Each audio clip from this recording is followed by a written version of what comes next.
संध्या समय हेइतिबो पुणी वर्षा पकाउथिबो ता सहित पकोड़ी आउ आलू कषार स्वाद किछि नियारा।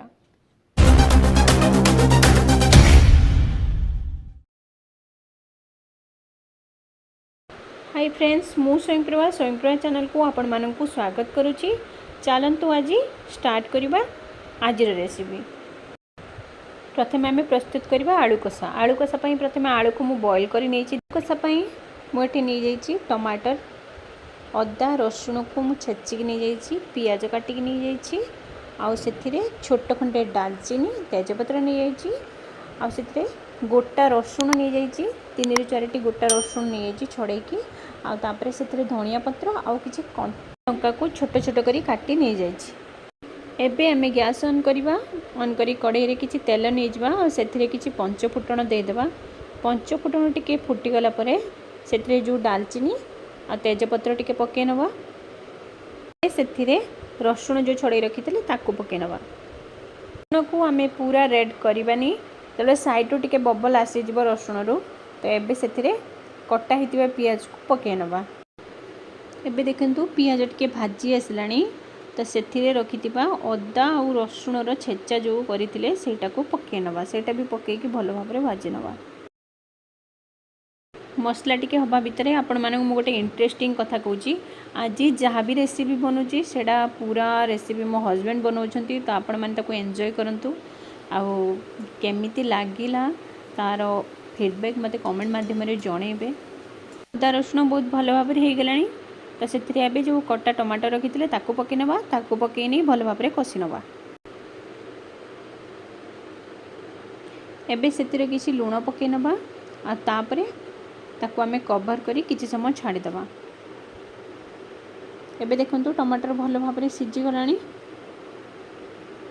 एबे देखंतु टमाटर भलो भाबरे हे गलानी, तो सेथिरे किछि हळदी गुंड पके नबा आ किछि लंका गुंड पके नबा, किछि जीरा गुंड ताको नै भलो भाबरे कसी नबा। भलो भाबरे कसी नला परे सेथिरे किछि आमे पानी दे देबा। आमे गुंड मसला यूज करछे, तो सेति पई पानी दे देबा, नहले सब मसला जळि जिवो।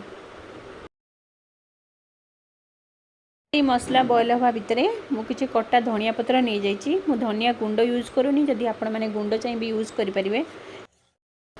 एबे देखंतु मसला बहुत भलो भाबरे हे गेलानी। आगुरु रखितबा बॉइल्ड आलू ताको मु भलो भाबरे काटी नेछि, छोटे छोटे करी काटी नेछि। ताको नै एबे पके नवा। पके भलो भाबरे कसी नवा।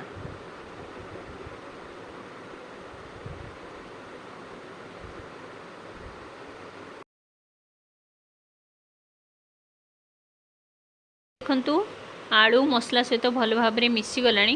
तो लास्ट रे आमे कोन करबा, एबे टिके गरम मसला पके नवा। गरम मसला पके भलो भाबरे मिसे नवा। एबे देखंतु आलू कषा केते भलो भाबरे हे गलानी। आ लास्ट रे गोटे सीक्रेट मसला सेते किछि दालचीनी गुंड मु नै जाइछि, ताको पके भलो भाबरे मिसे नियंतु। आ किछि धनिया पत्र पके नेछि।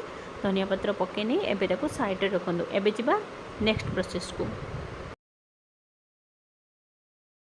तो रेडी हो गलानी।